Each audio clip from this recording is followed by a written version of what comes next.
Sundar C, Tamannaah, ராஷிகண்ணன் எல்லாமே acting பண்ணியிருந்த அரண்மனையுடைய 4வது பக்கம் ஏப்ரல் மந்த்தில் ரிலீஸ் ஆகுன்னு ஏற்கனவே அப்டேட் கொடுத்துருந்தோம். இப்போ இந்த மூவியோடைய கன்ஃபார்ம் ரிலீஸ் டேட்டை கொடுத்துருக்காங்களே.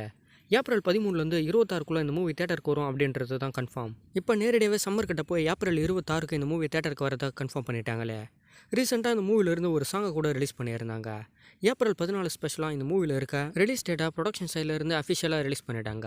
சம்மர் டைமில் பயங்கரமான ஒரு மூவியாக தேட்டரில் பார்க்க போகிறோம்னு நினைக்கிறோம். இதனுடைய முதல் 3 பாகத்துக்குமே ஒரு பெரிய ரெஸ்பான்ஸும் சொல்லணும். இதனுடைய 4வது பக்கம் எந்த மாதிரி இருக்க போகுது அப்படின்னு கண்டிப்பாக ஏப்ரல் 26 தேட்டரில் பார்த்தா தெரிஞ்சிடும். சங்கருடைய டைரக்ஷனில் கமலஹாசனுடைய ஆக்டிங்கில் இந்தியனுடைய 2வது பக்கம் ஜூன் மந்தில் ரிலீஸ் ஆகும்போது கன்ஃபார்ம் பண்ணியிருந்தாங்களே. இப்போ நியூவாக ஒரு போஸ்டர் ரிலீஸ் பண்ணியிருக்காங்க. தமிழ் புத்தாண்டு ஸ்பெஷலாக தான் இந்த போஸ்டர் ரிலீஸ் ஆகியிருக்கு. பேன் இண்டியா வைஸில் கமலஹாசனுடைய ஆக்டிங்கில் ரொம்ப பெரிய வெயிட்டிங்கில் இருக்கிற மூவி. இந்த இந்தியனுடைய 2வது பக்கம் ஜூன் மந்தில் தெரியும் எந்த மாதிரி ரெஸ்பான்ஸ் ஏற்படுத்த போதுன்னு. இந்த மூவியில் இருக்க டீசர், ட்ரைலர் எல்லாத்தையுமே மே மந்தில் ரிலீஸ் பண்ணுறதை கன்ஃபார்ம் பண்ணியிருக்காங்களே. இந்த மூவியோடைய ஓடிடி ரைட்ஸ் முதலான நெட்ஃப்ளிக்ஸ் தான் வாங்கியிருக்காங்க. தமிழ்நாடு வைஸில் ரெட் ஜெயின் மூவிஸ் இந்த மூவி ரிலீஸ் பண்ணுறதை கன்ஃபார்ம் பண்ணியிருக்காங்களே. கமலோடைய ஆக்டிங்கில் நியூ சேனாதிபதியாக இந்த இந்தியனுடைய 2வது பக்கத்தில் நம்ம பார்க்க போகிறோமே. தனுஷோட ஆக்டிங்கில் ரொம்ப பெரிய வெயிட்டிங்கில் இருக்கிற மூவினா அவருடைய ராயன் மூவி தான். அவருடைய ஆக்டிங் டைரக்ஷனில் தான் இந்த மூவி ரிலீஸ் ஆக போகுது. ஏஆர் ரஹ்மான் அவர்கள் தான் இந்த மூவிக்கு மியூசிக் போட்டிருக்காரு. இந்த மூவியோடைய ஃபர்ஸ்ட் சிங்கிள் அனௌன்ஸ்மெண்ட் இப்போ போய்கிட்டு இருக்கு.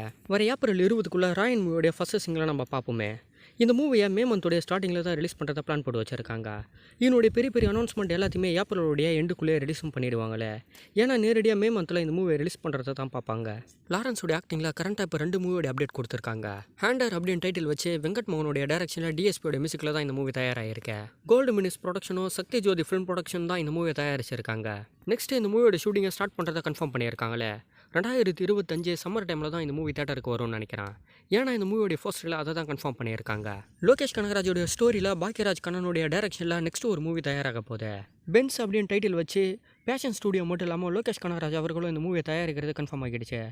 இந்த மூவி 2024 எண்டுக்குள்ளே தேட்டருக்கு வரப்போகுதுன்னு நினைக்கிறேன். இப்போ இந்த அப்டேட்ஸ் எல்லாமே தமிழ் புத்தாண்டு ஸ்பெஷலாக லாரன்ஸோட ஆக்டிங்கில் நெக்ஸ்ட் தயாராக போகிறத கன்ஃபார்ம் பண்ணியிருக்காங்களே.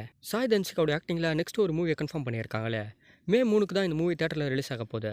த ப்ரூஃப் அப்படின்னு டைட்டில் வச்சா இந்த மூவி தான் ஒரு நல்ல சஸ்பென்ஸ் த்ரில்லர் மூவியாக ராதிகாவுடைய டைரக்ஷனில் தான் இந்த மூவி தயாராகிருக்கு. வர மே 3க்கு இந்த மூவி தேட்டருக்கு வரதை கன்ஃபார்ம் பண்ணியிருக்காங்களே.